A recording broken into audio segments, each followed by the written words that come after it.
నమస్తే. ఆంధ్రప్రదేశ్లో రాజకీయ నాయకులు రాజకీయం చేసే విధానమే వేరు.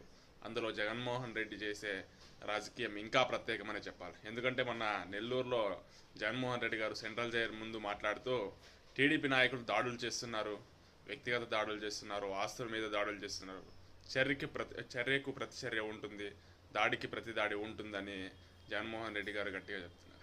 ఎవరిపైన దాడి చేశారు?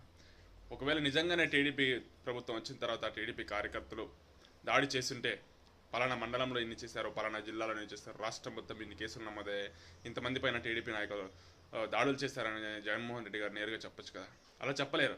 ఎందుకంటే ఎప్పుడో వైసీపీ ప్రభుత్వం ఉన్నప్పుడు వైసీపీ నాయకులు టీడీపీ కార్యకర్తల పైన చేసి ఉంటే దానికి ప్రతిచర్యగా అడపదడప ఎక్కడో ఒకటో రెండో జరిగి ఉండొచ్చు. కానీ ఒకవేళ వైసీపీ గనక రెండోసారి ప్రభుత్వంలోకి వచ్చి ఉంటే టీడీపీ నాయకులు కార్యకర్తలు